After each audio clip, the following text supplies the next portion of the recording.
Manipur Circle Newsna ngasi numidang uramda phone ki pawsi da yawba ipausing miyam da pijari highway da plane taba yahangadouri awang no pok lamdam da han bu oina national highway da airplane sing emergency landing toba yahalagani haina asang chief minister Hemanta Biswa Sarmana phongdokre morana made demo gi lonaba national highway gi kilometer mari sangba sarukta Indian Air Force ka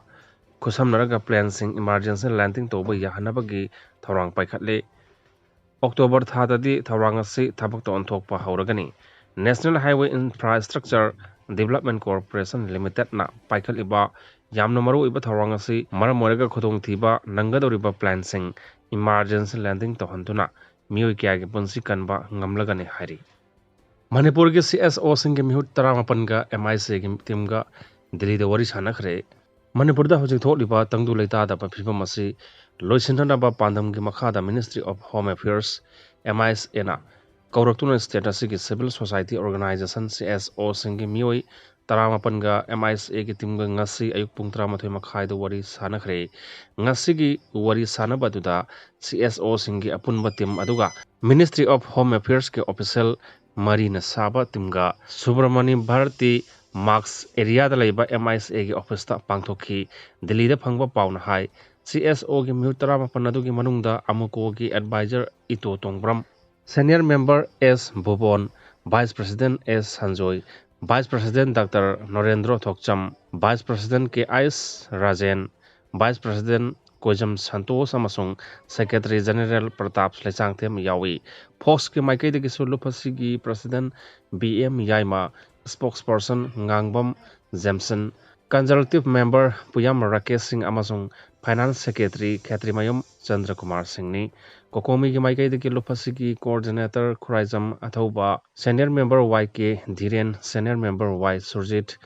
Senior Member Shamsan Senior Member L Jayant Kumar Consultative Member Dr. T.I.S. Bharat amasung Advocate L Jadu yauri Ministry of Home Affairs ki maikai de ki A.K. Misra, Rajesh Kamle, Sunil Kumar amasung Rahul P.R. yauri khana nainabadu session anirak thokna pangthoki ahan bagi session adu ayuki pung 13 makhai dagi hauraga pung ani da loikhi aduga nungthel ki session adu na pung ani minute yankhai manga dagi hauraga pung ahum minute kun manga fawba chathaki hiram ani khakta da wari sanaki adumakpu hiram sing adu kari kari no haiwadu di khutaki oiba khangba ngamdri thajaba yabagi mafam dagi phangba pauna hai mamang da civil society organization singi mute singa tangkak naina MISA ga unaduna wari sanaki balekre handaki asina marirak suba tangkakta civil society organization ahumgi mihutra mapan haibadi amuko dagi taret kokomi dagi taret amasung fox ki mioi mangana pulap pullaga wari sanaki bani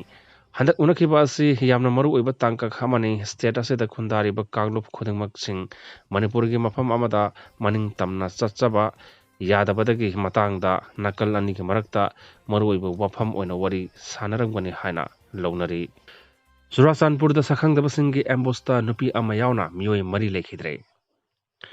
Churachandpur Police Station dagi kilometer 10 rom chalaga leiba Mongjong village da ngasi nungthil masa khangdaba khulai paiba singna chathakiba ambustan nupa ahum nupi ama leikhidre hari pawasina hai leikhidraba mioi mari gi manungda nupa ahum di angoba masu gi car amada lakpa matamda sakhangdaba khulai paiba sing aduna ambush adu chathakibani hari thodok adu da nupi ahum adu car manungda makhoi gi hakchang gi kokki sarukta nongmai maruna panduna thodok thophamda sikhi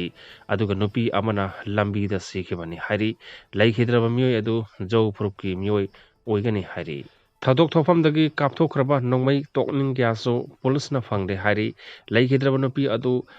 haidorokpa nongmai maruna panduna siba oiba yai haina thajanari thodok adu da mioi amaso sokle hari haji phawbagi oinadi leikhidra mioi mari adugi chapchaba masak maming khangmang ngamdabaga loinana ambush adu kanana chathakibano haiba adusu khangmang ngamdri thodok thokhamda police ki kangbu sangsinduna thejin homjinbagi thabak akanba mawngda chathari hari pawasina makha taribati leikhidra thapi haukip ke NO gi president PS haukip ki mayanupani leikhidra nupi adugi mamingna Matizang Mary Kawi mahak misamni aduga atopa mioi ani aduna amakpa amadi tahapi kawi hari